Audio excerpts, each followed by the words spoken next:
Hi YouTube, Matthew Decker here, Leveraged Wealth Management. Hope you're doing well today. Today we're talking about retiring early, specifically retiring at 55. Now I've already done one of these videos which was retiring at 62, and I did that a year or two ago, and that's been a great video. There's still really good examples in that video, so if you want to see some real life examples of maybe early retirement, you can check that out. I'll link it above and I'll put it in the description below as well.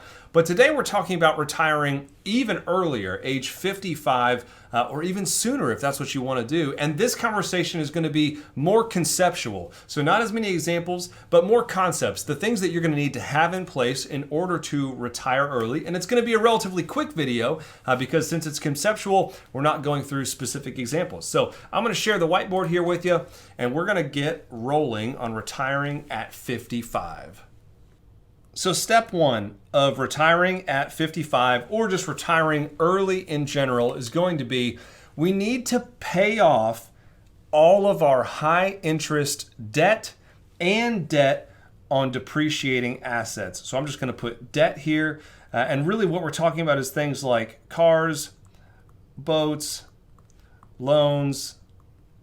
So that'd be like education-based loans and credit cards. We're not going to put mortgage debt here. And the reason we're not going to put mortgage debt here is simply because typically a mortgage is going to be an appreciating asset. So a lot of times, if you're trying to retire early, a lot of people have enough debt to where we really have to focus in on the debt that's going to make the biggest impact. And getting rid of the debt that is depreciating asset debt, or just simply things like student loans, credit card debt, that's going to be the biggest bang for the buck. So step one is going to be eliminating debt, high interest debt, and debt on depreciating assets. Now there's tons of good like debt snowball strategies out there that you can totally look up. All of that info is really good, and that's beyond the scope of this video, but step one is going to be eliminating that debt. Step two is a little bit more controversial. And the reason I say it's controversial is because it bucks conventional wisdom. And I actually did a video on this recently. I think it was last week. But step two bucks conventional wisdom, and that is we should probably stop maxing out your 401k. So we'll just say 401k max, and we'll put a line through that. We're going to stop maxing out the 401k. Now, the reason that we're going to stop maxing out the 401k is twofold. Number one, the 401k is a tax-deferred asset, which means it's going to be fully taxable when you take that money out. And chances are you're going to need some after-tax money instead of everything being taxed as ordinary income.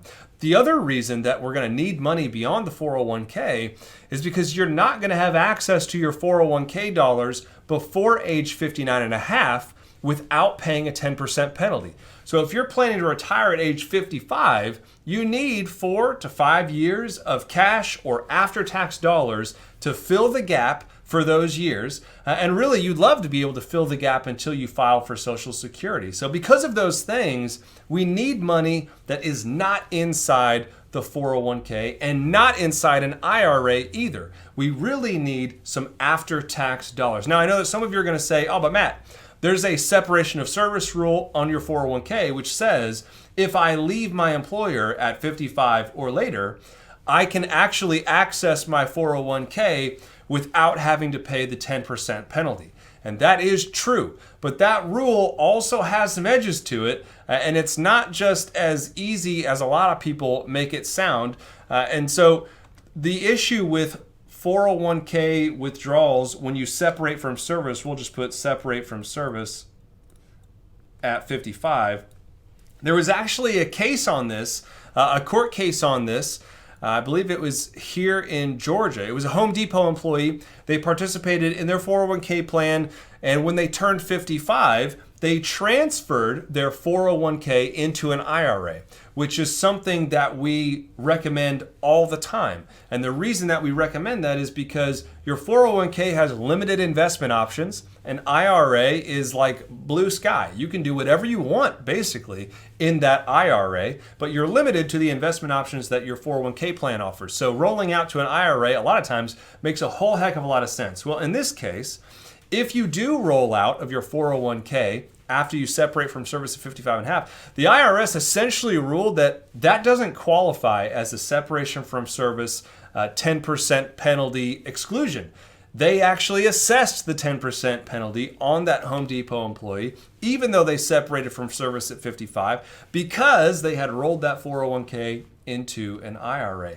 And so the point is, you can access your 401k dollars if you separate from service at age 55 or later, but you have to keep the money in the 401k for all of those years. You can't roll it out and get creative with some of those dollars and do some things with those dollars that we're probably going to need to do if you want to retire early at 55 and a half or at 55. So that's why we say you should probably stop maxing out your 401k. Absolutely take advantage of the match and any free money that's offered. If you have a Roth 401k, you should probably be funding that thing. But in terms of just your traditional 401k, if you want to retire early, you probably need to be saving a lot of that money in other vehicles in order to give you more flexibility when you do hit age 55 and you want to retire early. So that's step 2, stop maxing out your 401k.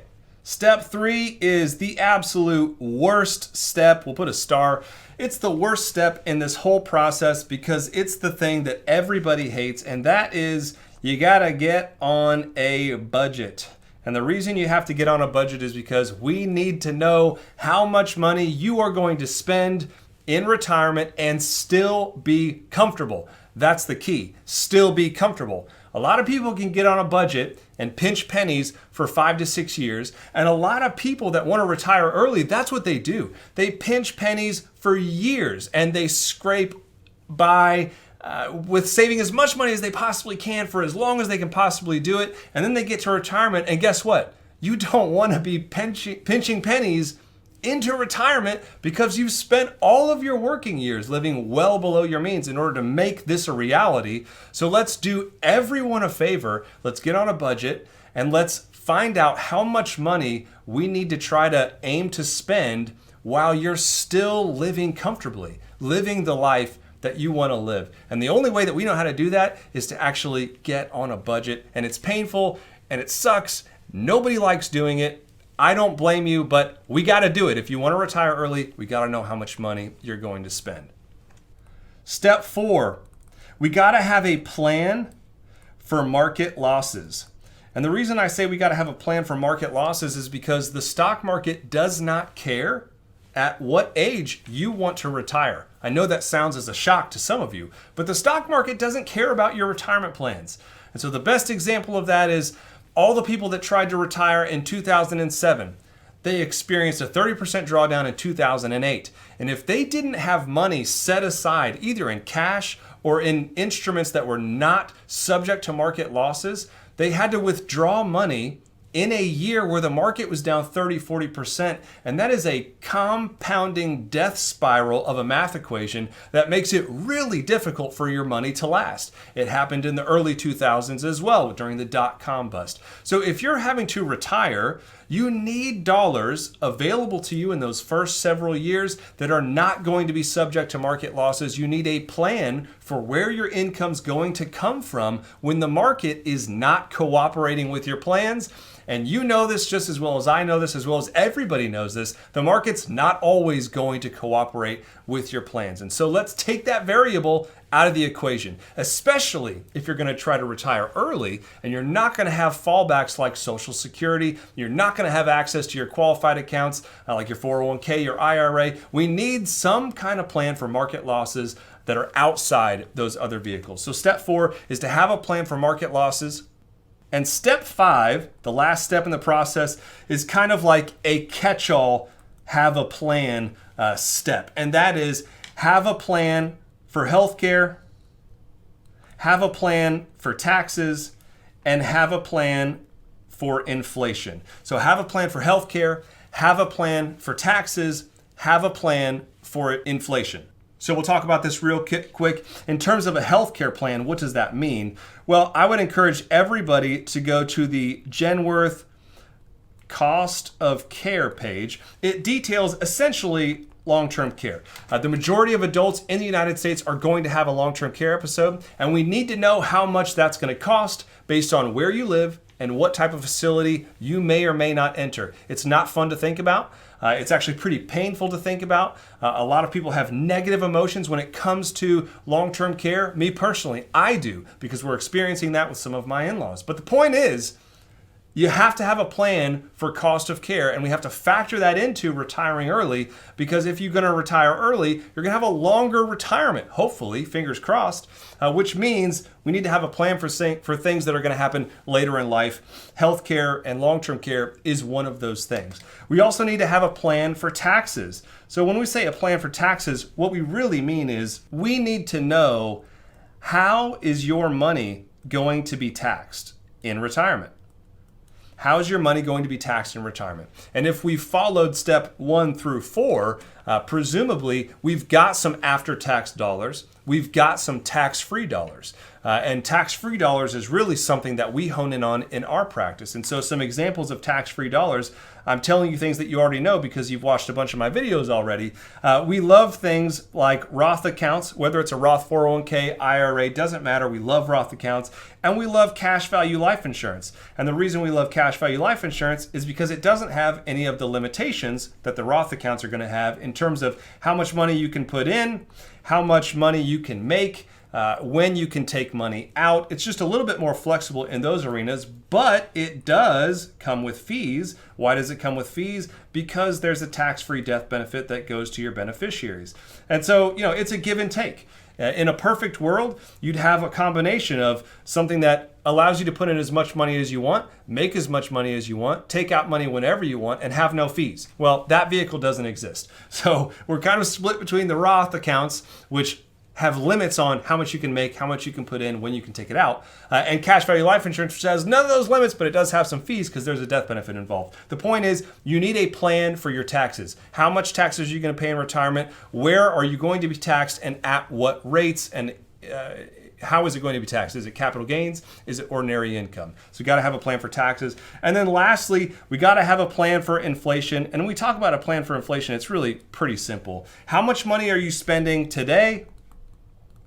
And then let's inflate that anywhere between 1.5 to 3.5% during your go-go years, when you're active, when you're out there traveling, investing in hobbies, visiting family. We got to have a plan for inflation during those years where you're out and about mixing it up. And that's actually pretty simple to do. It's just a math equation. But if we don't actually do the math equation, if we don't plug it in, then we're not going to be able to spend as much money as you want to spend to retire when you want, how you want, and be comfortable.